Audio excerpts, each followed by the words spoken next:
Good afternoon. It's a pleasure welcoming Dr. Syed Jaleel Hussain for an interactive session on Perceptions, Violence, and Dialogue, a conflict resolution perspective. Dr. Syed Jaleel Hussain teaches at Nelson Mandela Centre for Peace and Conflict Resolution, Jamia Millia Islamia. He is a University Gold Medalist, an ICSSR doctoral fellow, and a recipient of UGC's Senior Research Fellowship. He teaches articles. His research articles have been published in national and international peer-reviewed journals like the Journal of Asian Security and International Affairs, Journal of Defense Studies, Economic and Political Weekly, and South Asian Journal of Diplomacy. His op-ed articles under the nom de plume Jalil Mehdi have appeared in English dailies like the Indian Express, the Sunday Guardian, Afghan Zariza, Greater Kashmir, and others. He has previously been associated with Delhi Policy Group, a think tank based in Delhi. His research interests include IR theory, global nuclear issues, international conflicts and security issues, culture and strategy, and the ethnic conflicts. You're welcome, Dr. Hussain. You have up to 2 hours for this session. It's totally up to you, however you like to conduct it. Over to you, sir. Thank you, Behzad. Good afternoon, everyone. Please let me know if I'm not audible or there are some glitches in the audio or video. This is sort of, we're used to these things now for a year. I've been teaching online for about a year now, more than a year, in fact. It's a pleasure interacting with you today. After a series of candid interactions with Behzad, I have finally decided to speak on perceptions, violence, and dialogue in today's interaction with you. So there are 2 things that I want to speak to you before I start with my deliberations, with my submissions in front of you. One is the nature of our interaction today. Well, because this is focused on dialogue, so I would not want to reduce this overall interaction into a monologue. Well, I'm speaking all the time and you're listening to me, and that is not something that I will appreciate. That is not the way this interaction should progress. So what I'm going to do is I'm going to put forward my opinion on the subject in front of you, and I will then open this up for interaction, and I would like roughly 70% of the time to be utilized in that interaction, because that interaction is useful for both parties, for you as one side of the party, and me also, because I would be able to learn about your perspectives, your understanding, your perceptions, which is an important aspect of my topic today, my deliberation today. And it would be an exchange of information, exchange of ideas, and that is what I would really appreciate. Please note that my thoughts on the subject would be grounded in conflict resolution as a discipline, but it would also be profoundly informed by history, international relations, and some aspects of sociology, of course. I will take an interdisciplinary approach to look at the core issues. As you can see, my theme for the day consists of 3 important terms: perception, violence, and dialogue. So I'll be looking at all these 3 terms with some detail, and I'd like to conceptualize them and offer my own perspectives about all of these terms and why they are interrelated to each other. These are not 3 different terms, but they have a deep impact on our own thinking processes, on our perceptual process, and also on conflicts and violence in the world. So I will speak about each of those terms, and then of course I would also allude to some literature on various aspects along the way, with the caveat that some of the thoughts are my own interpretations about them, and all of you may not, and I don't think all of you will agree with some of the interpretations of my reading of those texts. So without further after this preface to what I actually want to say, let's begin with the first term that I have used to denote my topic today. That is perception. If you look at perception as a process, if you conceptualize perception as a process, you would understand that perception is the sensory experience of the world. It is a process that includes both recognizing the environmental stimuli and also the actions that are carried out in response to those stimuli or that stimulus. Through this perceptual process, we understand our surroundings and gain information about the properties and elements of the environment that are critical to our survival and cognition. So perception creates our experience of the world around us and then allows us to act within the environment in line with that experience, the experience that we already have. So this understanding of perception, if we take this as a background and understand perception in this perspective, this may seem to convey an idea of perception or a sense of perception as an objective process where a person selects, organizes, identifies, and interprets sensory information he receives in order to understand his environment. However, the reality is much more complicated because by its very nature, as you can see, perception acts as a filter in order to prevent the human beings from being overwhelmed by all the stimulus that the human beings receive. So this generates two important results that are both, I would say, beneficial, but are also problematic at the same time. First, this noise filtration process by the perceptual systems enable us to see the world around us as stable, even when the stimulus we receive is incomplete or is changing or is unstable. So that gives us some sort of stability in understanding the environment around us, whether that is political environment, social environment, or even the natural environment in which the ecology in which we live, in which we dwell. So that is one aspect of the perception process, of the perceptual process. The second, and I would say much more important from our perspective, is that this perception, this way of understanding perception, gives rise to a tendency to see the world in a certain way, even when the stimulus that we receive may indicate otherwise. So that gives a sort of a subjective or a very biased understanding of your environment. Again, environment in its broadest possible sense, political, social, or even natural.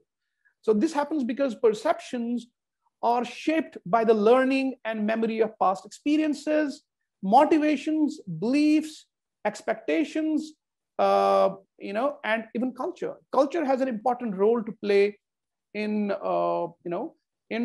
understanding or in trying to understand perception, in influencing perception. Now, the point that I'm trying to make is, or the question that would pop up in your mind is, why is perception this important? Why do we need to understand perception? What has that to do with violence? What has that to do with dialogue? I would argue it is fundamental for any understanding of dialogue and any understanding of violence. In order to understand conflicts, in order to understand the level of violence in conflicts, you have to understand perception. Now, of course, there could be different ideas about perception. One is a very Gandhian idea about perception, the way Mahatma Gandhi has tried to conceptualize perception, in which Gandhi would argue that you have to understand the perception of the other party. You have to understand the perception of your opponent in order to engage with that opponent. So in order to have dialogue with the opponent, you have to first understand the perception with which that person is approaching you or is approaching a certain contentious aspect of the interaction, which is conflict, right? So there are different methodologies that Gandhi talks about, satyagraha and others that could be used to change that perception within that individual. But that is not the point of discussion right now. And I'm not touching Gandhi's idea of perception because I'm not concerned here with that idea of perception. Because my concern here is to understand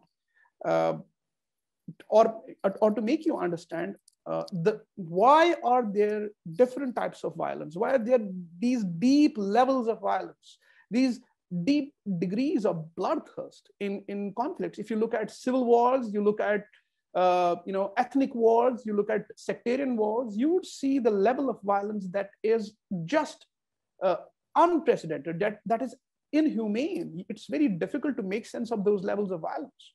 Those of you who are or who have been following violence or violent conflicts in West Asia right now, also called Middle East from a Western perspective, you would see the level of violence in Syria, or the level of violence by ISIS, the Islamic State, in Iraq and in Syria. So all of those kinds of violence, all of those degrees of violence is something that needs to be explained. So the different levels of violence, the different degrees of these degrees of bloodthirst, of viciousness, cruelty, vile, and the levels of monstrousness and barbarity in wars, in civil wars, in riots, in pogroms, in ethnic cleansing, or in genocides. All of this needs to be explained. How do you explain these levels of violence by people who are sometimes normal people, people who are traders, people who are engaged in different kinds of civil society acts, who are comparatively far less inclined to violence before these acts of violence happen? Okay, I believe understanding the nature of perceptions is key to understand these trajectories of violence, right? So literature has sometimes referred to the development of perceptions as the development of attitudes. So they are sometimes used interchangeably. But if you look at attitudes, or you use the theoretical analysis of some of the important scholars who have talked about attitudes, I talked about Gandhi, then you have another important Norwegian theorist, Johan Galtung, and others who have talked about the role of perceptions, the role of attitudes in violence. So I'll be taking a point of departure from them. I'll of course be borrowing from them. But then the most important thing that they talk about, or some of the people are even talking about these ideas today in a different sense, is about the essential nature of attitudes, right? So in that sense, this understanding of attitudes is an essential condition, is sort of a sine qua non to understand these levels of violence. So what are attitudes? How do you develop attitudes? Well, briefly, if you look at attitudes, attitudes are the parties' perceptions or misperceptions about each other and about themselves. So how I perceive you, there are a lot of people here who are listening to this talk, to this lecture. I may have a certain perception about you. Now I am speaking to you, you may have already developed a certain kind of perception about me based on my looks, based on how I speak, based on my ideas, based on the way I have tried to deliberate in front of you. All of those things have certain, there are certain variables that you use to develop a certain perception about the other party, about the other person, about the other group, or about other state or other nation. So these perceptions or misperceptions, doesn't matter. Those perceptions, your perceptions about me, for example, could be just, could be objective, could be right, but they could also be misperceptions. How do you know? But what happens in politics is governed by perceptions. Politics is all about perceptions. Whether they are perceptions or misperceptions do not matter. What matters is a certain group has imbibed those perceptions, have internalized those perceptions, and the other people in that group are socialized in those perceptions. So attitudes are parties' perceptions and misperceptions about each other and about themselves. How you see yourself is also part of the perceptual process. So you are, I'm sure many of you have encountered certain people in your lives who have a sense of inferiority complex in them. They see themselves as inferior, while there are others who see themselves as superior. Some of sort of acting like the cock of the walk. I'm the best person around, so I can say whatever I want to do. Certainly, all of you have met some people like that. So the level of dialogue that you have with them, because what happens is perceptions affect dialogue and the efficacy of dialogue. If a person that you're talking to or a group that you're talking to suffer from some sort of inferiority complex or cultural inferiority or other kinds of inferiorities, the level of dialogue that you have with them, the type of dialogue you have with those people is significantly different, and the approach needed would be fundamentally different, right? So, but when it comes to the attitude building process in any society, it's a very, very complex process.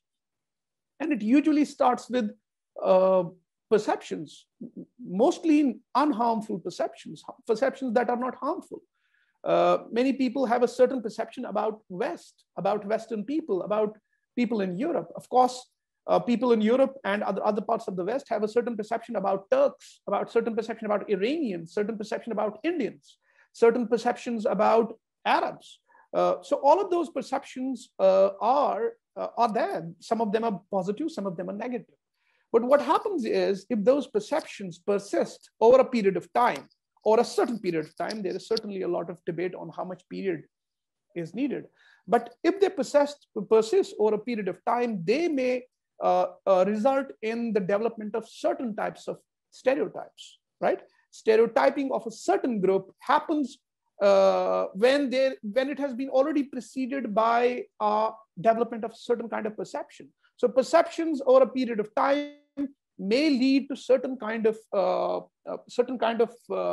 development of certain types of stereotypes. What happens is, when there is a conflict happening in a society, these stereotypes can, if they are negative, can lead to demeaning stereotypes. What happens is, in violent conflicts, parties develop demeaning stereotypes about each other. Parties develop demeaning stereotypes about the other party, about other groups, about other ethnicities, about other sects. And that is what is a problem. So once demeaning stereotypes are entrenched in a society, or entrenched and shared by different people in a certain group in a society, that may lead to the dehumanization of that group. And that is where the attitude building process got complete in a negative way. So you start with perceptions that may give rise to certain stereotypes. Those stereotypes may lead to demeaning stereotypes when there is a violent conflict, and that may lead sometimes, not always, but most of the times it does, when there is a violent conflict, gives rise to dehumanization. Now, what happens because of dehumanization? Once you have dehumanized a group, once you dehumanize a certain individual or a group to which that individual belongs, those people no longer are considered as humans. They may be at best considered as subhumans, or those people no longer are, would no longer be afforded all those rights that are called human rights, that are essential to humans. Human rights are the intrinsic rights of humans. So if you do not even consider somebody as an equal human, if you have already dehumanized a certain group, then all forms of violence are possible. In fact, all forms of violence become legitimate forms of violence because they are already dehumanized. So if you look at different examples, and I'll be giving you some of the examples to make it clear to you how this has happened in history, please keep this as a subtext, this attitude building process. And how attitudes about a certain party, based on perceptions or misperceptions, they do not matter basically in violent conflicts. It depends on how much entrenched those perceptions and misperceptions are, have led to certain very, very violent conflicts, right? So, for example, take the case of Pakistan. Let's start with Pakistan. So there are two important examples, both part of the same important conflict. You know about 1971 Bangladesh war that Pakistan fought, to preserve the territorial integrity with regard to the ethnic insurrection in east of Pakistan, which is now Bangladesh. So if you look at our Pakistani army's perceptions about Indian army, so they would, borrowing from the literature that is now available. So Pakistani army would think of Indians as weak. So, quote unquote, the Hindu is weak. The Hindu is not distinctly equal to the martial Pakistani race. Hindu is deceptive, etc., etc. So all of these perceptions about Indians, which were mostly rooted in misperception, created certain predispositions on part of the Pakistani army when encountering India. 1965 war is another example where these perceptions played a role, but that is not the point of discussion here. Now think about Pakistani perceptions about their other fellow Pakistanis, that is Bangladeshis. They erstwhile East Pakistan. So Bangladeshis are overwhelming a Muslim majority. They have been an important votary of the Pakistan movement and were important supporters of the partition of the subcontinent that resulted in India and Pakistan. So Bengalis, because they were demanding their rights, they were ethnically different from West Pakistan, dominated by Punjabis, right? So they were seen, these Bangladeshis were seen as an impure race that needed racial purification. So General Tika Khan, who was one of the most important military generals at that point of time, military commanders. So to quote him, his exact quote was, "Pehle inko Musalman karo." That is, make them Muslim first, as if these Bangladeshis or these Bengalis were not Muslims. Clearly for him, they were not Muslims. They were not fair and tall like Punjabis. They were not ready to negotiate on the question of language. They did not want to adopt Urdu or accept the hegemony of Urdu as part of the national language. All the other issues, these were not the only issues. I'm trying to simplify them so that we can have a conversation on these issues. So Pehle inko Musalman karo was basically a comment about reduce this majority into a minority. He has also said it numerous times, and other important military leaders of Pakistan. In fact, this Tika Khan has an unusual distinction of the double honor of being called the butcher of Bengal and also the butcher of Balochistan. But that is another discussion that we can have some other time. So what happens is these comments, or that was rooted in political discourse in West Pakistan, created by Punjabis and some of the Pashtun leaders, which was that these Bengalis are not loyal Pakistanis. They are not loyal Muslims, in effect, because Pakistan is equivalent to Islam. The national mobilization or the nationalist aspirations of Pakistanis are rooted in Islam. So that created conditions for marginalization of Bengalis, and legitimized certain types of violence against fellow Muslims that would have been unacceptable to even imagine. So there was slaughter of Bengali men. There were mass rapes of fellow Muslim Bengali women, also Hindus, but also Muslims. And, according to some of the independent estimates, and of course nationalist Bangladeshi accounts of 1971 war, 70,000 to 100,000 rapes happened in Bangladesh. In fact, Bengali nationalists, Bangladeshi nationalists, they estimate over 200,000 rapes, in Bangladesh. So, but of course, Pakistanis would dispute those figures. In fact, the official commission that was, commissioned by Pakistan, there is some noise coming from some of the speakers. Would you please mute your speaker? Thank you. So, the official commission that was instituted by Pakistan, that was commissioned, Hamudur Rahman Commission, according to the reports, although that report was not declassified for a long time, and I'm not sure if it's completely declassified even now, it talked about 26,000 civilian murders or civilian killings, and only few hundred rapes. But of course, they are disputed. But the level of violence that was unleashed that was unleashed in 1971 war against fellow Muslims, fellow Pakistanis, can only be understood by these perceptions that had preceded this 1971 war, that developed certain negative stereotypes, certain demeaning stereotypes about fellow Muslims, fellow Bengalis, and it led to the dehumanization, right? So, in fact, there was this film, I'm not sure if it was somewhere in 2010s. I'm not exactly sure about the date. There was this film, Bollywood film, Children of War. Where, it's an important film, although not completely based on history. Some of the aspects are not historical. But the dramatization of the violence, including the rapes and slaughter, and also the perception and the discourse by Pakistani army, I think that film shows some of the aspects of these development of attitudes related to Bengalis. Another important example, and that is talked about, I think, in every part of the world, and it's part of the literature on history, on fiction and other kinds of other genre of literature. That is the question of Jews, the Jewish question, to put it in Karl Marx's terms. If you look at the portrayal of Jews in European literature in, say, by the end of 15th or 16th century, and you would see the development of European literature and how Jews were portrayed in mainstream European literature for roughly 300 years. That led to the cementing of certain types of stereotypes about Jews. And it was easier to develop those demeaning stereotypes when certain right-wing or other kinds of issues or other kinds of conflicts and other kinds of crises happened in certain European countries. So you may look at, just to give an example, although there is this whole spectrum or whole panoply of texts or literature that you can look at. Take the example of Shakespeare. Shakespeare's, I'm not sure how many of you are familiar with his works, but I'm sure many of you have already read him.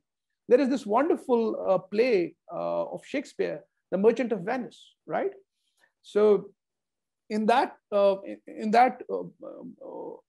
play, there are different characters, and the three important characters that are related to each other is the character of Antonio, who is the merchant, Portia, who is the intelligent lady, and of course Shylock. Shylock is the Jew. And how is Shylock portrayed in The Merchant of Venice by Shakespeare? He's a money lender, again a stereotype. He's miserly, again a stereotype. He's very, very greedy, again a stereotype. So there does not seem to be any of the positive characteristics that this Jew, Shylock the Jew, of course, that is how he must be referred to, because that is an essentialization of Jewish identity, or the characteristics of the Jewish identity. So that developed a certain kind of perception in European society. In fact, the climax of The Merchant of Venice is that he finally converts to Christianity. That is how his soul is saved. So that is how Jews, or the perception of Jews, has been established in Western literature and has affected the cultural development, political development in the West, that also passed into political culture. So Jewish portrayal in European literature, I'm here focusing only on European literature, is full of prejudices, biases, and they have crept in over a period of time, have cemented in the society, creating certain kinds of stereotypes of Jews that are mostly negative, overwhelmingly negative. So, which finally led to certain demeaning stereotypes and dehumanization, something that we've already talked about. So you need to explain and understand, first understand and then explain why there have been these brutal pogroms in Russia against Jews throughout the end of medieval Russia and modern Russia, right? Why has there been so much bias against Jews in France? Sorry. So I'm sure all of you are aware about the Dreyfus affair in France, which was about Alphonse Dreyfus, the Jewish artillery officer who was accused of passing secrets to Germany. And the Germans were also accusing Jews for collaborating with the French and British. And of course, French were returning the favor. Why is the Jew, or the Jewish question, or the response to Jews, or the way Jews are portrayed in West so common, so unique? And there are a lot of commonalities as to how French, Germans, Russians were looking at the Jewish question, or were looking at Jews. So this attitudes, or the development of attitudes, is a powerful way of looking at how this happened. Because Jews were seen, by the time it was 20th century, by the time it was World War I and World War II, in fact, early in the World War, in 1910s, Jews were already seen as dirty, scandalous, cowards, these are all in quotes, like Slavs, but limited, because Slavs were seen only by a certain group of people. They were related, the ethnic cousins of Russians, so of course, there was a lot of political power behind them. So what happens in Holocaust, and we tend to focus only on Holocaust, the Holocaust is the climax, the apogee of this attitude building process.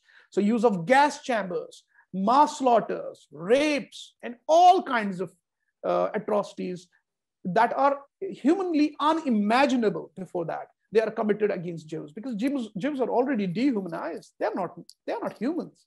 They have been already dehumanized for hundreds of years. In fact, the climax happened during Holocaust. Millions of Jews are killed mercilessly without batting an eyelid. Now, you need to understand how Germans are supporting this level of monstrosity, this barbarity against Jews. That is only possible when you have already dehumanized them. Those of you who are interested in cinema and have already watched popular films, you please, and I'm sure you have already watched Schindler's List. You have watched Counterfeiters, which is about Operation Bernhard, which was an operation by Nazis to forge British, banknotes to force the collapse of British economy. And also Pianist and other kinds of films on Jews. So you would see the level of stereotyping, the level of demonization of Jews in European society. And that was not unique to certain political elites. It had seeped deep in the cultural ethos, sort of, if I may use that word, of the Europeans. And that was a huge problem, right? So this is what created conditions for the mass slaughter pogroms of Jews in Russia, in continental Europe, and finally in Germany. So this is about, and this is not unique to Europe, by the way. You are already familiar with the Rwandan massacre of 1994, which was an ethnic conflict between Hutus and Tutsis. Now, Tutsis were a minority, but because of the Rwandan massacre, and Rwanda was a Belgian colony, after decolonization, there was huge tension between the majority and minority, which happens in most of the countries, especially after colonization. So these Tutsis, who were a minority, they were seen as collaborators of the Belgians. And this had developed in literature, and of course, it was shared widely. These Tutsis were stereotyped for being collaborators of these Belgian colonizers. And their women were seen as, I quote, a sexually seductive fifth column of the Belgians. So basically, these women were the set of people who would, who were responsible for taking care of the favors from the Belgians. I hope you understand what that means. And they would also be the reproductive machines who are producing more and more Tutsi babies, trying to make us into a minority. And some of those things are also happening in other parts of the world, including some of those stereotypes are being developed, with respect to Muslims in India that are, again, a minority here. So what happens is, in the 100 days of killing and massacre, brutal massacre, 250,000, roughly 2.5 lakh women are raped mercilessly. And most of those women who were raped were later slaughtered. Some of them were left alive because they were thought to be comparatively young and could be raped again. So that was the level of violence. And men, roughly 5 lakh to 10 lakh Tutsis, that is 70% of Tutsi population was massacred. It was slaughtered. So that is something that that can only be explained by this level of perception building, by this level of stereotyping, development of these negative attitudes, dehumanization of Tutsis. And that's why it was possible. In fact, International Criminal Tribunal for Rwanda, that was established under the aegis of UN, has established most of these facts. And again, my point would be that this is not unique to a certain continent. This is not unique, although European history has been much more conflictual, but this is true for most of the countries in the world. Most, not all, but most of the places, most of the regions. Take the case of Japanese, the question of Japan. If you look at the Nanjing massacre, the second Sino-Japanese war, which led to the invasion of China, and the consequential and the ensuing rape of Nanjing, which was a six-week period of mass rapes by Japanese soldiers. That also included massacre contests by Japanese samurai using Japanese samurai swords. So because the Chinese were for a long time depicted in Japanese culture as very, very, as a problematic race, as a race that is filthy, a filthy race of unintelligent men, to quote one of the persons who took part in that contest of raping and killing men. So what these people were portrayed as, the attitudes or the perceptions, rather misperceptions about Chinese were that they are a filthy race of unintelligent men who have a strong libido. They, like rats, are only interested in reproduction. They are not adding any value to the people in this world, but they are only adding more and more people, more Chinese, unintelligent, filthy people to the world. That was how Japanese portrayed, or how Chinese were portrayed in Japanese culture, in Japanese political discourse. And that led to the legitimization of violence against Japanese.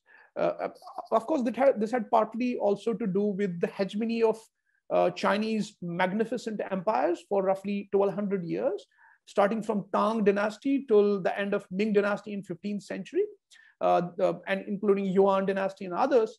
So the steep fall was a result of the later end of the Manchu rule. But that is history. But that also played a part against these, I don't know how to put it delicately, against this feeling of revenge or retribution against these mighty Chinese who are now weak, who are now falling, because of the steep fall and Japanese rise. Now we have for the first time, history has given us the chance to pay these Chinese back. Finally, my final example would be that of Russia. Now, Russia has engaged in two such levels of perception building and dehumanization, and hence ethnic cleansing of two important, ethnicities. One is Tataris or Tatars. They're called Tataris in Persian, in Urdu, in Arabic, and of course they're called Tatars in English. So these were the Turco-Mongols who had settled in Crimea primarily, who were the descendants of Mongols who had invaded and ransacked Russia for a long time. And there was such negative, portrayal, perception about these Tataris, about these Turco-Mongols in the Russian mind, in the Russian culture. And when Stalin was in power, he led this policy of forcible deportation of Tataris in 1942-43. And he also accused them of helping Germans in the war. And there was no evidence of that, by the way. So 100,000, roughly 1 lakh Tataris died during deportation because it was harsh. There was no, they were left to die because of hunger. And mostly they were deported to the very rough Uzbek provinces. By the way, Ukraine Parliament in 2015 recognized this as a genocide, and that has to do with the Russo-Ukrainian relations at that point of time. They're still bad right now. So they recognized this as genocide. No other country has. Other important genocide would be Circassian genocide. Circassian genocide is not much talked about, but if you are interested, please go through Walter Richmond's amazing book published by Rutgers University, The Circassian Genocide, which talks about the decimation, the killing of 80% of Circassians that were mostly, that inhabited Caucasus, mostly Northern Caucasus, that is now part of Russia mostly, except Georgia. So May 21 every year, these Circassians now celebrate it as a day of mourning. They're based in Turkey, a lot of Circassians, and also in other erstwhile Ottoman lands, also some in Europe. But this ethnic cleansing of Russians and the killing them en masse, forced deportation, some ships sank due to the overlanding, other important issues they are talked about in this Walter Richmond's book, shows you the level of negative perceptions about these Circassians. Even today, Russian nationalists celebrate May 21 when these Circassian question was finally settled from the Russian perspective. They celebrate this day as the day of victory. That is. There is also other very subtle aspect of violence, that is epistemic violence, that is epistemological in nature. They also play a huge role in perceptions. How Orient is seen by the Occident because of Orientalism, the question of civilizing mission and white man's burden and other kinds of things. I'm not going into that, but what has happened is the way West sees East today, the way Indians are seen, the way Chinese are seen, the way Arabs, Turks, Iranians, and other kinds of Eastern civilizations are seen, or Eastern people are seen, has to do with the way East has been portrayed in the West. So going to the second aspect of our topic, what happens in a conflict, and this is something that we need to understand, is there is this dynamics of conflict. Once the conflict progresses, once it intensifies, it may widen, it may draw in other parties, it may deepen and spread. But the deepening of the conflict also raises other issues because it generates secondary conflicts. And sometimes states would not be interested in secondary conflicts, primary conflicts. They would focus on secondary conflicts because they are not interested in dialogue. So depending on how the parties position themselves, what issues they focus on tells us a lot about the interest of the parties. For example, if a party is constantly focusing on the secondary conflict and not on the primary one, because the secondary conflict has developed because this primary one is intractable, has been there for a long time, has deepened and spread, drawing in other parties. But the other party is only interested in prolonging the negotiations, or is not interested in dialogue at all, because the bargaining power is with the other party. So you don't want to sacrifice territory.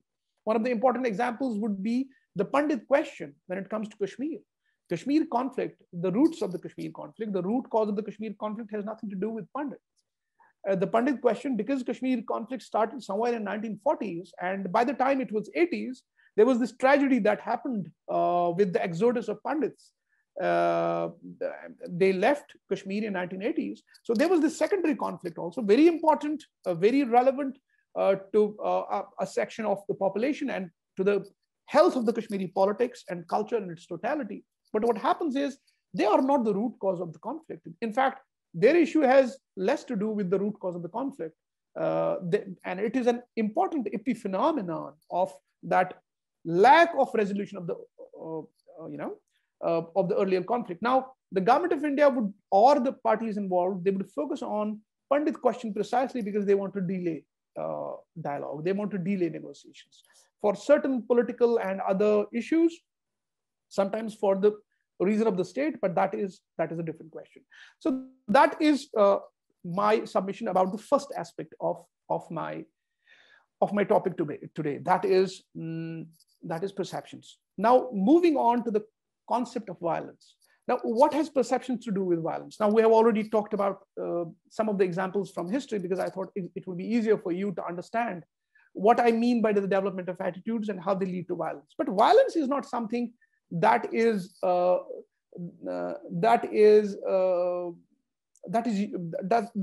linear. Okay, violence has a lot of. There are different types of violence. There are different degrees of violence. The nature of violence depends on what type of conflict you are studying or analyzing. But broadly, if you look at violence, there are at least three different aspects of violence. One is direct violence, the violence that we talked about. So you are directly killing people, you are murdering people. That is what direct violence is. Then there is cultural violence and structural violence. So direct violence is using direct methods, using physical violence against people. Structural violence is killing people or creating certain kinds of violence against people through the use of structures, through institutional structures, or other kinds of social and political structures or economic structures. That would be structural violence. And cultural violence is whatever justifies or blinds us into accepting the other types of violence. So if for example, one of the important or very easy example that is used ubiquitously in literature is the example of children. So if the children are murdered by a certain person or a certain child is killed by a certain person, that would be direct violence. But if children die through poverty, that is structural violence because nobody has killed. There is a structure that is killing these children. That is structural violence. So cultural violence is whatever justifies direct violence and structural violence, or whatever blinds us to these types of violence. So Mao's cultural revolution and Great Leap Forward that resulted in the killing of roughly 5 lakh to 20 lakh people in cultural revolution, and about 30 million people in totality. 30 million people were killed because of these policies of Mao. And this was certainly both cultural violence and structural violence. Mao did not kill all of them by his own hand or allowed his military to kill them. No, they were killed by structural violence, by cultural violence, because all of this was justified in the name of classless society, in the name of communist utopia, in the name of, whatever, Chinese pride, other kinds of things. Pol Pot's radical communism, part of the Khmer Rouge in Cambodia that led to the development of, that led to the killing of 2 million people that left 2 million people to die is another example of violence. But violence is broadly defined.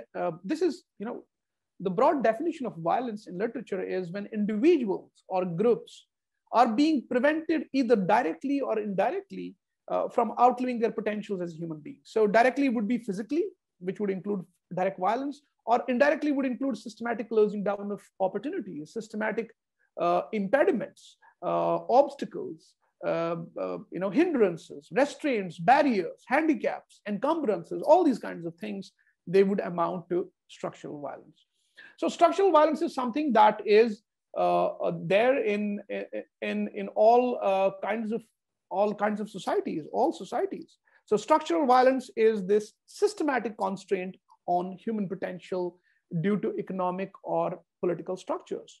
In fact, if you look at the grammar of violence, when violence is spelled out, it consists of three parts. It consists of a subject, an object, and an action. So when I say, for example, Nazis murdered the Jews. So Nazis are clearly the subject here who committed this act of violence. The act of murdering is the action. And of course, Jews are the object. But what happens in structural violence is that there is an important difference between personal violence and structural violence, or direct violence and structural violence, because in structural violence, there is no subject. There is no subject. Violence by a missing subject is structural in nature. Such violence has a structural character. And one way of perpetuating violence is by perpetuating and sustaining unequal power relations by certain groups. Violence is entrenched in social structures of the society because of these unequal power relations that work to exploit, that work to marginalize, fragmentize the socially oppressed sections of the society. So if you look at blacks in South Africa, and that happens differently in different societies, blacks in South Africa, they were living under this white apartheid regime, and they were structurally oppressed. Dalits in India have been structurally oppressed because of this Brahminical order that has prevented them from outliving their potential as human beings. Ahmadiyas in Pakistan that are living in a Muslim society, but they have been structurally isolated structurally isolated, and there are different structures of violence that have been unleashed against them. It started off with Zulfikar Ali Bhutto's policies, institutionalized by Ziaul Haq with his Ordinance 20, Ordinance XX in 1984, that called on Ahmadiyas to not call themselves Muslims, and also, other kinds of impediments against them, obstacles, legal obstacles. That's what Ahmadiyas have happened. But there is one important difference that I want you to remember between the condition of Ahmadiyas in Pakistan and the condition of Dalits in India. No doubt, the condition of Dalits in India is for all of us to see how problematic that is, but they are legally protected here. There is a question of implementation and also who is implementing those, the question of agency. But the issue in Pakistan is that Ahmadiyas are not only socially discriminated. There is not only social structures that impede their potential, but it also has to do with legal structures, which is not the case in India. That's an important difference. So before the physical violence against Rohingyas in Myanmar, they were living in this structurally oppressed society.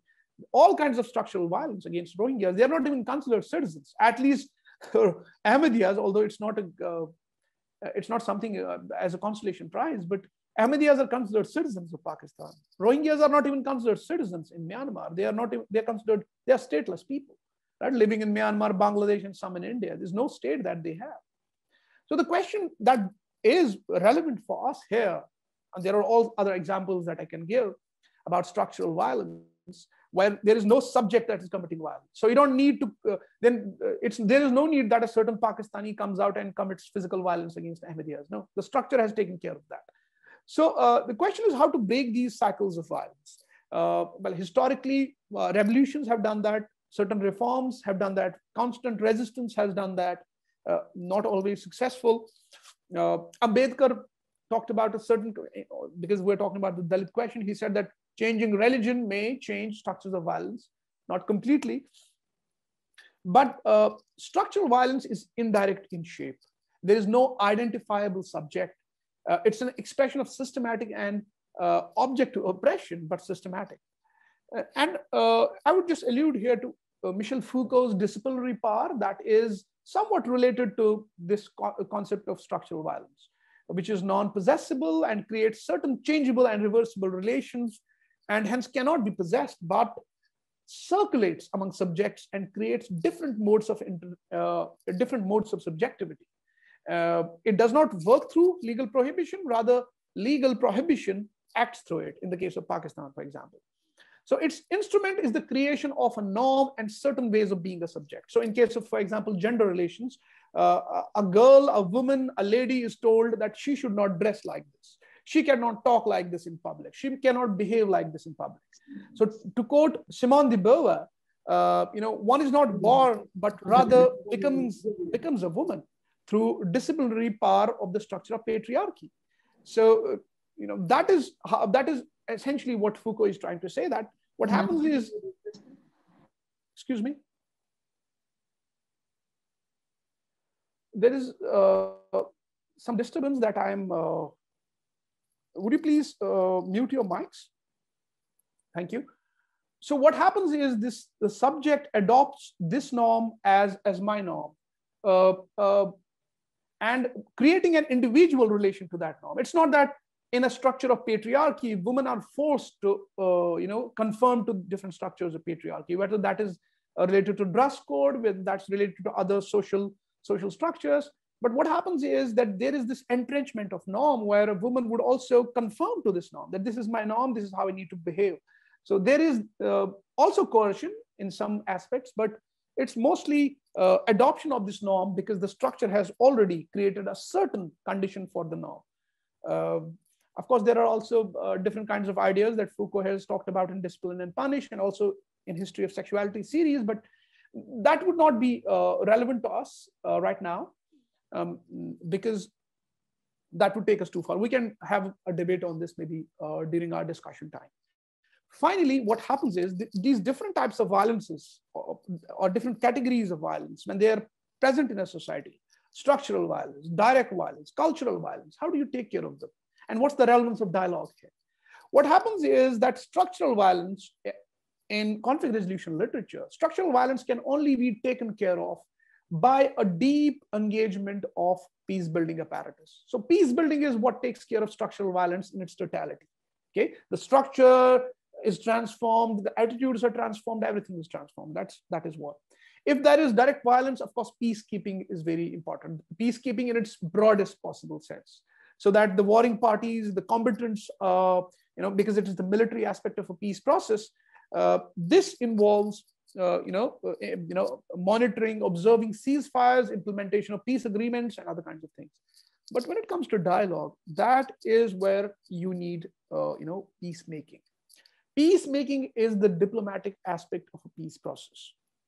If you want dialogue in a society, if you want to use dialogue to create sustainable peace processes, what you need to do is you need to focus on peacemaking. If I give you a very general sense of a peace process consists of three legs: peacemaking, peacekeeping, peace building. Okay, it depends on how you look at it. But peacemaking is the first important condition for realizing the other two conditions, for the successful realization of the goals of peacekeeping and peace building. Because peacemaking is all about negotiations. It's the diplomatic aspect of a peace process where two parties, the warring parties, the conflictual parties, sit together and talk. They talk about all kinds of grievances. They talk about their issues. They talk about their interests. They talk about their positions. They talk about their important issues that have led them to engage in this spiral of violence. So peacemaking is all about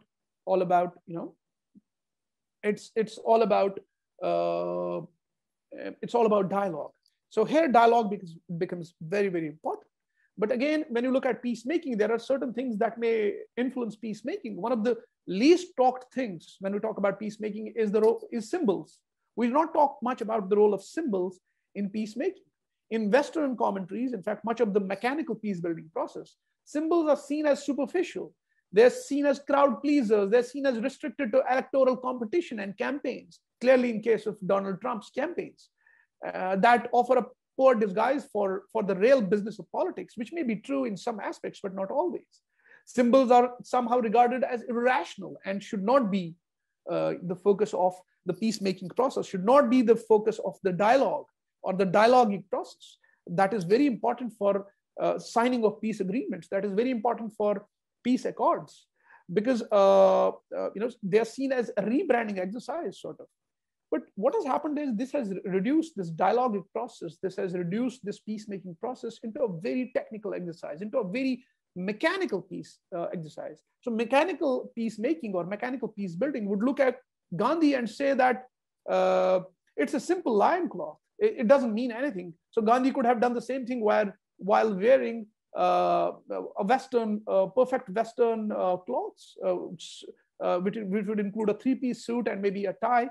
It would not matter, but it matters. We know that Gandhi's loincloth was part and parcel of his politics, of his way of speaking and negotiating and dialoguing with the general masses of India. Such people look at Ayatollah Khomeini and say that this black turban and this black attire has nothing to do with politics, and it is not important. He could do the same thing while removing this turban, and we know that he couldn't have done that. That symbolism was part and parcel of the way he would mobilize people. And same is true for other aspects, because it promotes a certain kind of worldview. It manipulates emotions, and also objectifies group insiders and outsiders. So there is this theory in sociology and also in psychology about in-group, out-group formation. That is, and of course I'm not going to talk much about this. We may talk about this while during our Q&A session. But it also creates and recreates boundaries between groups, because ethnicity per se is never a cause of conflict. Conflicts become ethnicized, with elites using claims based on ethnic difference to mobilize groups. Ethnicity may be used as a mobilizing force, as a force multiplier, but it is seldom or rarely enough to cause a certain conflict, right? Whether that is Irish conflict, this Kashmir conflict, Sri Lankan conflict, Kurdish conflict, Baloch conflict, other kinds of conflicts. They have historical grievances, they have other kinds of grievances, but then those are also important. So that important feature of symbols is their capacity to embody multiple meanings. One group, for example, may regard flag as a neutral and legitimate statement of identity, while others may regard it as offensive and inflammatory. Think about the Kurds using their flag in Syria or Iraq while they were fighting ISIS, but it was seen as differently by Syrians, by Turks, and of course by Iraqis. I'm talking about the central governments. So multiplicity of meanings can also explain the longevity of symbols across generations and groups, and their reinvention and reinterpretation. So symbols then become explicit targets in ethnic violence. For example, 1992 destruction of Babri Masjid by Hindu nationalists was not a way of weakening or disenfranchising or in any way substantially weakening Muslims in India. It was an attack on a symbol of cultural heritage and religious symbol for Muslims. Same has happened in other parts of the world. Sometimes group mobilization can be symbolic. So flag war in Belfast in summer of 2000 was seen as extremely problematic. And there is one final example that I would give about South Africa, which was Inkatha Freedom Party, IFP, that made the right to carry traditional weapons as a key feature of series of mass marches. They were Zulus, essentially Zulus. So for them, weapons held a cultural value. But for their opponents, especially the white minority, that is only 8% of the population, they contributed to the image of thousands of Zulu migrants with weapons hacking their way into countries' political arenas. So this is how this all happens. So I may talk more about these things, but I would like to talk about these things maybe during the Q&A when there are certain relevant questions.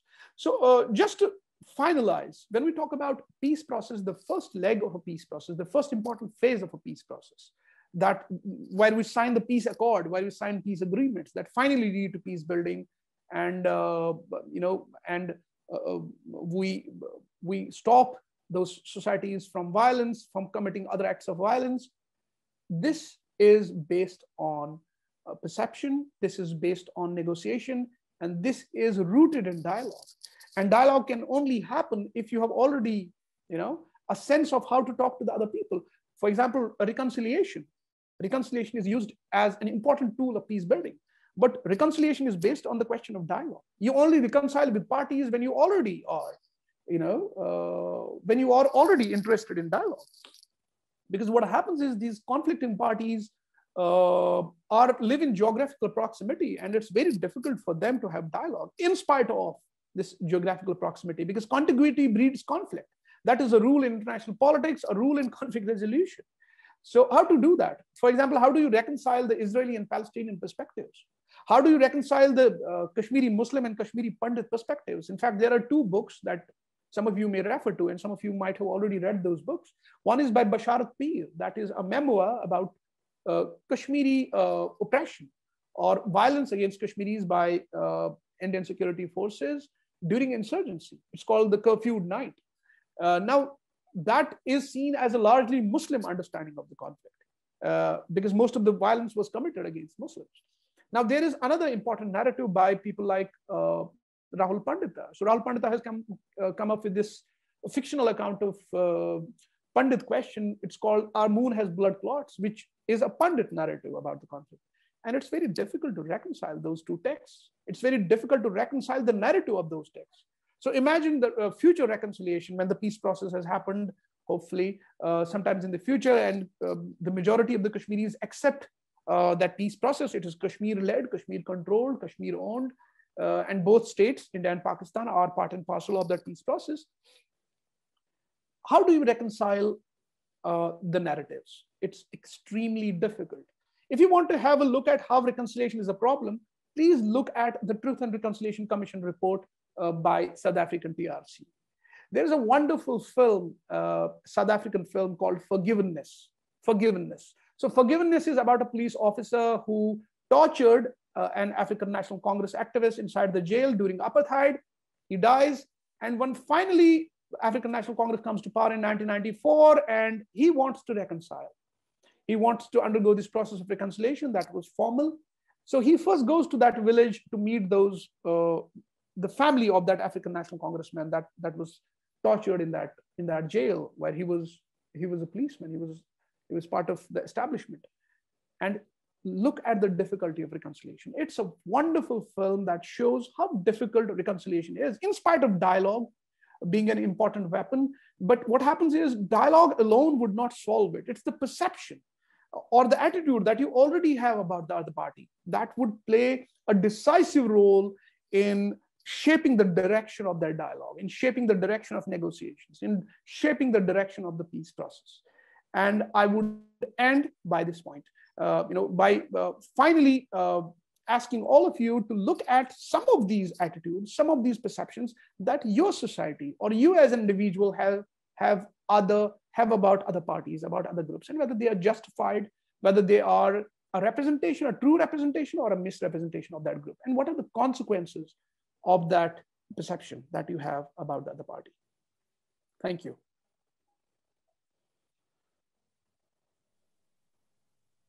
Thank you, Dr. Hussain. Now we open the floor for questions and answers. And all of you, please turn on your cameras if possible.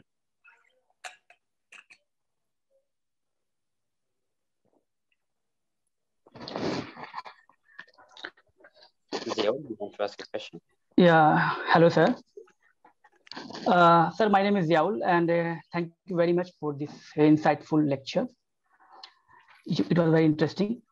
So, sir, I have a question that how attitude forms or, perception process, how perception is formed or processed. So, sir, I have a question at contemporary time, what is the role of media in forming the perceptions, whether it is negative or positive against any community or ethnicity?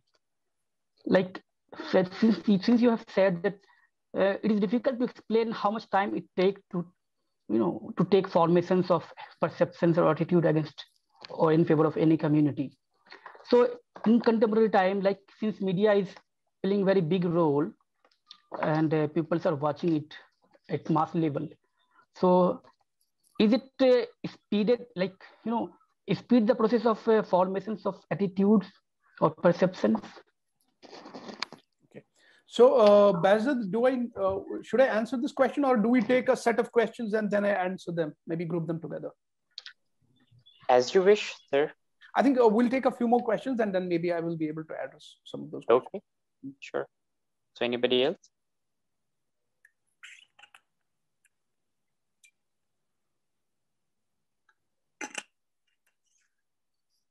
Okay, let me address this question and then maybe others can have a time to think. Yeah. Okay, how perceptions are formed and the role of media. Okay, so how perceptions are formed? Well, I have already explained part of that during my presentation, which is perceptions are part of the natural reaction to the stimuli, the external stimuli. What happens is there could be a certain individual conflict that we have. Ziaul may have a conflict with me. We all have perceptions, whether there is a conflict or not. I may have a certain perception about you. Okay, you have shaved your head, for example. I have developed a certain kind of perception about you. Okay, so those perceptions may be positive or negative. It doesn't matter. But what happens is, because of certain structural changes in the society, because of, say, electoral competition in certain states. If you look at India, for example, there are Hindu-Muslim riots that are now a reality. But if you look at the literature on Hindu-Muslim riots, most of those riots take place in urban spaces. And most of those riots are related to electoral competition in those territories, say in whether that is Aligarh, in Meerut. So Steve Wilkinson's book, for example, Votes and Violence, talks about how this polarization serves the need of certain parties. And that's why these riots mostly take place before elections, because they create an environment of polarization that helps a certain party. So it's not entrenched within the society. It's not deterministic that Hindus are against Muslims and Muslims are against Hindus. Certainly that is not the case. That has not been the case for thousands of years, for hundreds of years, not thousands of years, roughly 800 years of Indian history.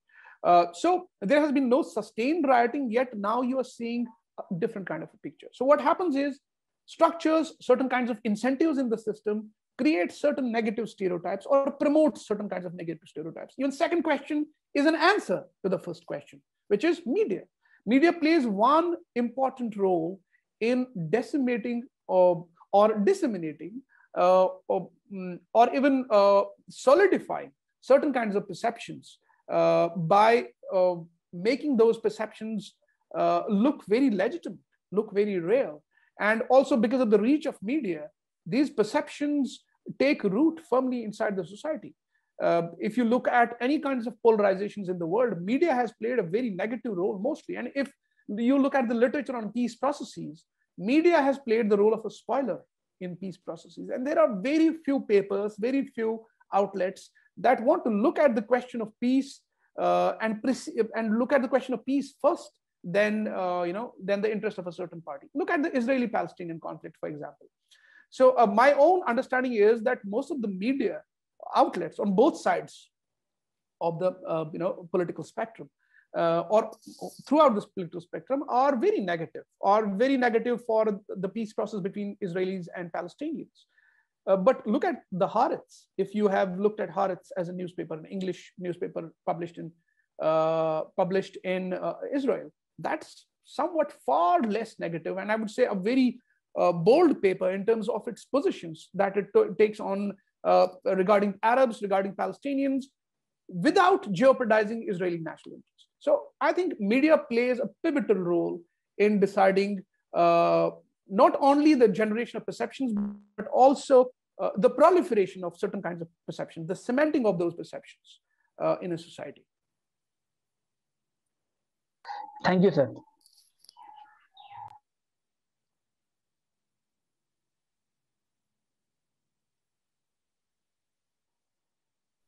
May I, Besa? Yes, of course, ma'am. Please go ahead. Dr. Hussain, I would like to just add on to what Ziaul was mentioning about. I don't have a background in conflict management, so it might come across as very childish.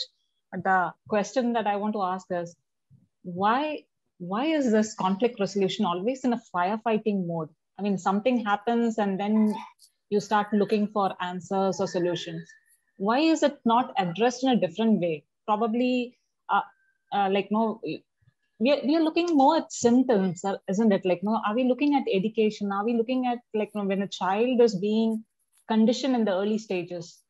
Probably even when we are talking about violence, the three aspects to it, the direct, cultural, structural, are we looking at psychological violence itself? The way we are being conditioned? It's a wonderful question. It's a very, very relevant question. In fact, if you look at the debates in conflict resolution, this is something that came up. And most of the people who now write about conflict resolution, they like to talk about conflict transformation, not conflict resolution. So basically, people like John Paul Ledrock and others, they're talking about transforming conflict. So not having this post facto analysis of the conflict. The conflict is already happening. The violence is underway. Now we are trying to resolve that, the conflict. So there is no active engagement with the society, sort of. So how do we do that? Yes, psychology. In fact, there is this psychological turn in conflict resolution now that we need to look at psychology. In fact, the peace building strategies by UN today, they talk about three different dimensions. One of the important dimensions, there is the structural dimension, then there is relational dimension, and there is personal dimension. So personal dimension focuses exclusively on this psychological dimension. That is, if a person is not psychologically fit, if he is mentally traumatized, or if there are certain kinds of issues that he has, with his psychological well-being, you cannot trust that person for the next 5 years, for the next 5 months. He could ignite any kind of conflict. So psychological dimension has to be taken care of, but not only this dimension. So you also need to have this relational dimension, which is, how does this person, whether he is psychologically fit or unfit, how does he relate to other people? How does he interact with other people? How are others interacting with him? So that chain of interaction, whether that is symbolic or material, that plays a role in his well-being and the well-being of others. And then finally, there is structural dimension. How do all of these things fit in the overall structure? How is politics, the political structure, the culture, the political culture, or even strategic culture of a state, how do they contribute in peacemaking, peace building? So there is this layering, different levels of analysis, but yes, there is this increasingly an integrationist approach to peace building, which includes psychological aspects. Thank you so much.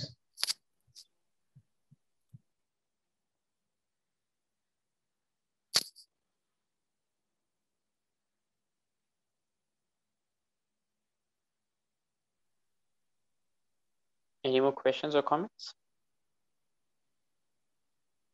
I really appreciate your questions and your comments and your observations, because that is much more relevant than the monologue.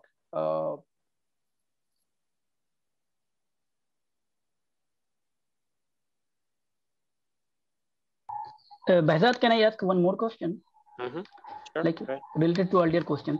Sir, like what happened in Germany, like during Jewish Holocaust, and you have talked about the perceptions, how perceptions has formed against the German peoples and dehumanize German people, like Jewish people. So like how they control after World War II, like people still feeling the same way the way they earlier feel about the Jews, or their perception has been changed? Because at present the violence against Jews is very minimum or reduced. Yeah, you're right. It's a very relevant question. So this is also, it partly derives from the answer to the question that we earlier had by Ms. Deepti, if I pronounce the name right. So the three layers of peace building that I talked about, the structural aspect of the peace building is seen as the most important in the transformation of societies. So what you do is, if you change the culture of a society, if you change the collective consciousness of a society, if there is a certain structural shock that pushes a society to rethink its important assumptions, that may lead to a lot of change in the society. That did not only happen in Germany, by the way, that also happened in Japan. So it raises an important question on the utility of force, because in both examples, United States military was responsible for doing certain things, both in Germany and Japan, but also the remarkable structural peace building, remarkable institution building. We may not call it classical peace building, but structure building, institution building by US and Europeans in Germany and Japan led to the development of different types of cultures, led to the challenging of the assumptions in both of those societies. And this is not unique to America. It's not unique to Japan and Germany. Many other societies also reconfigure their ideas. Now, you have seen United States of America. It has been a beacon of democracy for a long, long time, but now it's becoming an extremely polarized society where structural violence is now reappearing. Although it has been, blacks have been at the beating end of the stick for a long time, but now it's again changing. Now we also have to understand that change. In case of Germany and Japan and other societies, there was a change for good because of the change in the structures of the society. Now, take the case of India, for example. This is another important example. India started off with a very liberal regime in 1947, and increasingly it has gone to right. It is traveling towards right. So Indian right today is not only controlling the political power, but it's also controlling discourse. So you also have to understand that type of shift. These shifts only happen when a certain political group that has a certain kind of ideology, or there is a lot of work that has happened in the society where basic assumptions about the society are challenged. And structural shocks or structural pressures play a lot of role in challenging the assumptions of the society. Okay, that has certainly been true in case of India, in case of other societies, in case of Germany, Japan, and other countries in the world. Take the case of Turkey, for example. Turkey has been a superpower not as a term, but as a major power during the Ottoman Empire.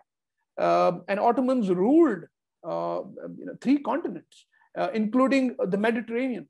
They called Mediterranean an Ottoman lake. But then after World War I, because of the certain structural shock, the defeat of Turks and also the decline in the fortunes of Turkey as a nation, Kemal Atatürk and others had to redefine the assumptions of Turkey. And then Turkey has traveled a different path from 1920s to 1980s. And now there is a different kind of path that is being that is there under the leadership of Erdogan and others in his party. So these things happen when the basic assumptions are challenged. Of course, the structures would change, but structural pressures are very important in challenging the basic assumptions of a culture, of a society, of a state. Thank you, sir, for explaining so fully. Maria. Good evening, sir. Good evening, Maria. Nice to see you. How are you? Yeah, that is what I mean. I don't have a question as such, but I thought this would be, it's a great opportunity to listen to you every time. Like we saw you as a, senior scholar coming into the department. So this is the first time I'm listening to you, and it was a brilliant session.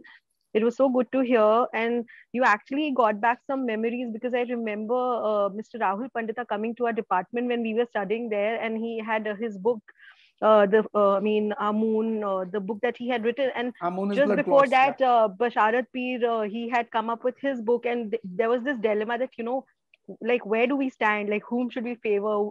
So it was quite an enlightening session. Thank you so much. It was really good to listen to you, Jalil bhai. Thank you, Maria. I'm glad you liked it. Thank you. Yes, I did. Good afternoon, sir. My name is Sabiha More, and I think we are fraternity. I teach in a B.Ed college. Sorry for joining in late because our admissions were going on. Nevertheless, whenever I have a question on violence, I don't know why. I define violence as violence. I don't know why. Because personal becomes structural, and structural becomes social, and then it becomes economic, and then it becomes perpetrator of all kind of atrocities on a group of people, whichever way, economic or whatever, whether it is women or bourgeois or proletariat or whosoever it may be. My question is that why is it that people like Foucault and Galtung have said that only power is responsible for making a structural violence? I believe personal is also responsible for creating a lot of violence. I don't know. I'm not an hand on Mughal lady, but I'm very mesmerized with the Mughals. So I happen to understand that Aurangzeb was quite violence creator for a number of reasons, to the extent of his own family. So that is why probably he was so bad to the gentry also. So what is your take on saying that personal becomes structural, and then structural becomes social, and then it kinds of, like defines into different shreds of violence. So if basically I am violent, I will only have oozing violence. So somebody who's doing psychology, I don't know whether Maria or somebody else, I don't know, Nitya is doing some psychosocial, and if you study criminal psychology, you would understand that the mindset of people who are criminal, I mean, their psychological level is very bad, or they are having a very bad kind of understanding. So please elaborate on that. Thank you so much, Dr. Jaleel. Thank you. Thank you for this wonderful question. Well, about your comment on violence is violence, and all kinds of violence sort of are, they are interwoven and you cannot differentiate them. Nobody would deny that. So the point about categorizing violence, about different types of violence, personal, structural, cultural, is a way of addressing different types of violence. Now, one of the issues in conflict resolution is, okay, we understand what violence is, but how to address violence? So then you categorize different types of violence. Of course, structural violence is going to impact you personally. And if you, as a person, but I'm going to talk about personal violence later, and cultural violence is going to legitimize all those types of violence. So personal is political, political is personal, no doubt about that. But from the perspective of the resolution, you have to differentiate between them, so that if there is a violence that emanates from structure, say if women are being discriminated in a society, there is punishment, there is coercion against women that comes from patriarchy. So certainly there are men like me, like others, who support that patriarchy. But I am not the reason for, the sole reason for that violence against women. So patriarchy has to be taken care of, and my personal things are also to be taken care of. But again, all these types of violence have to be understood. But your second point is much more relevant from a theoretical perspective. That is how to take care of this personal, and there could be generalization of this personal hatred or personal revenge or personal animus towards a certain person that may cause a riot, that may cause a pogrom or a genocide sometimes. And it has certainly happened in history. When in international relations theory, not much in conflict resolution, we tend to differentiate between different levels. We use 3 levels of analysis. I'm sure those of you who have read Kenneth Waltz are already familiar with these 3 levels of analysis. One is the structural level, the second is subsystemic level or the state level, and the third is individual level. So the argument of this, the argument is that you cannot understand anything without looking at these 3 levels of violence. If you have to look at World War II, for example, you look at the structure that was there. No doubt there was structure, there was a great power competition, there was economic distress. French socialists were hated by French conservatives, and they liked Hitler better than French. So that was, of course, state politics there. If you want to have a more nuanced understanding of what was happening there because of economic downturn, please look at Charlie Chaplin's Modern Times. An amazing description of how this is happening. Or more, a much more serious work would be John Steinbeck's The Grapes of Wrath. But the issue is that structure was there, but there was also Hitler. Hitler as a person. Hitler is seen as the basic cause, whether justifiably or not. That is open to debate. But Hitler was seen as the cause of World War II, and you cannot negate that. His personality, his racism, his aggression, his fascist ideology, he was a Nazi. All of these things had to do with the way World War II unfolded. And I don't think any of us would agree about the role of Hitler. Not only Hitler, what about Mussolini, the Italian leader, the fascist leader? What about Churchill? Churchill's certain policies. Stalin, very authoritarian, very aggressive. In fact, if you look at Stalin's role in World War II, I don't think, I would categorize his role after, I will put him after Hitler. So individuals had certainly a role to play, and they always have a role to play in wars. Just for your interest, Sabiha, there is this wonderful book by John Stoisinger. John Stoisinger has written a book about why nations go to war. So he has talked about World War I, World War II, even 1971 Bangladesh war, some other wars in South Asia, and the level of analysis is individual. That no, structure is not important, identity politics, everything is not important, it is the individual that is important. Individual level of analysis should be the driving discourse to understand wars and conflicts. Indira Gandhi, without understanding 1971, without understanding Indira Gandhi's personality, it's difficult to understand the decisions made by Indian state in 1971. She's called the Iron Lady of India, and rightly so, very strong. Her decisions had a huge bearing on the outcome of the war. Now, Narendra Modi today, the Prime Minister of India today, his personality is directly linked to his foreign policy, to his other kinds of policy. So personality plays a huge role in determining the policy outcomes. Manmohan Singh was clearly a different kind of a person. Look at the way Manmohan Singh had to defend his major foreign policy achievement, that is Indo-US nuclear treaty. And that was in the interest of India. And BJP was then against Congress. That is politics. We can debate that. But of course, because of his personality, it was very difficult for him. It's not difficult for Modi, the way his personal orientation is. So personalities play a role.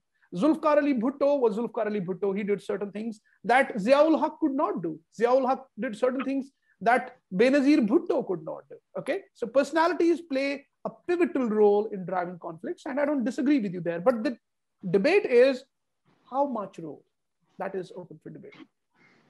Just to add to what you're saying, sir, just 2 minutes, Behzad.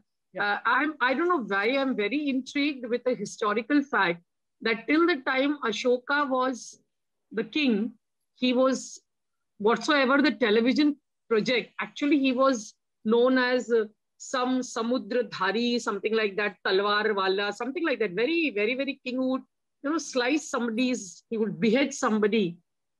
And he was very rude, and he was very harsh, and he was very cruel.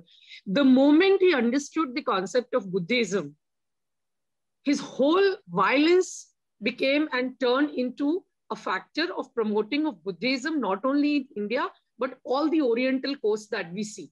So that's why I say it's personal. That means violence, the moment you decide that I'll not be violent, your structure, society, economics, all becomes a violence one.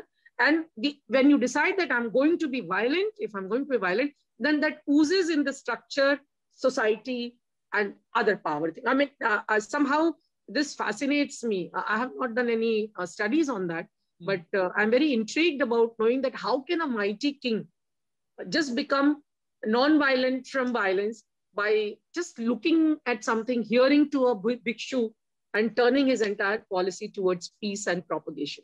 Yeah, thank you so much. It's a wonderful point, but just to add some sort of a nuance, even after turning whatever he did after Ashoka, great emperor. In fact, there are a few examples like him in history. After Kalinga, he never disbanded his army. He never did that. Okay, so that's an important point to remember. So he is looking at the structure also.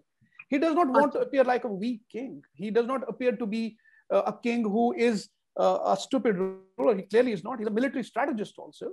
So he's thinking about, okay, I have to change the structure of power politics. And there he was unique. Nehru wanted to borrow from that idea from him, not successful, but he did not disband his army. So in that sense, also other issues, but a great example. I agree with you. Thank you very much. Do we have any more questions or comments?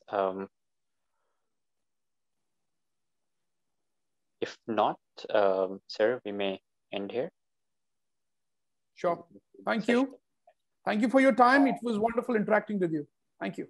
Thank you, sir, for joining us. Thank you.